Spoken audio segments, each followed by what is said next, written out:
Hi, today is October 6, 2024, and here are my poems for the day. The first one is poem number 1553 for the year, No Dumping Allowed.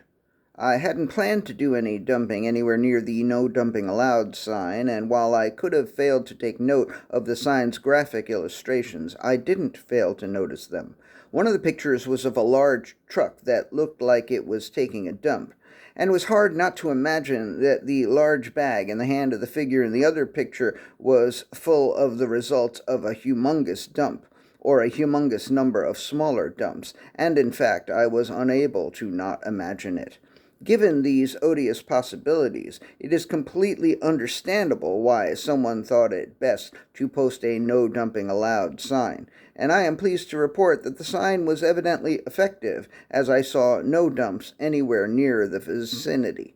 Poem number 1554, No Dumplings Allowed. There was no sign that said no dumplings allowed, but just to be safe, I didn't bring any, because as much as I might like to think that everything that isn't forbidden is permitted, that simply isn't true. Poem number 1555, Desirability.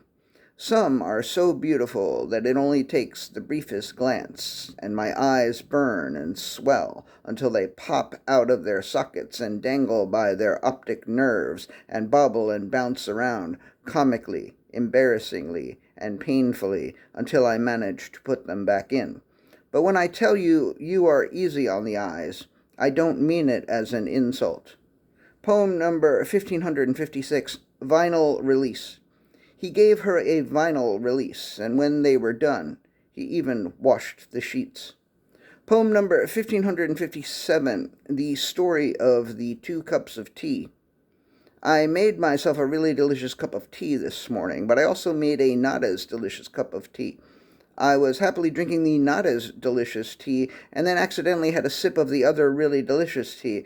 Then, when I went back to the not as delicious tea, I knew what I was missing, and my pleasure was decreased.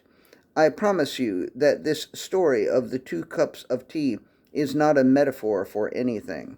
Poem number 1558, Dodged Bullets. I'm really glad that my name isn't John Chumbawamba, because then people would constantly ask me if I knew that there was a band called Chumbawamba, and I'd have to say that I did know that. I'm also glad that my name isn't John Chimamanda, because then people would ask me if I have read We Should All Be Feminists, and I'd have to say that I have not. I'm also glad that my name isn't John Chimichanga. When I think about it, there is an awful lot to be grateful for. And the last poem of the day, poem number 1559, It Only Is.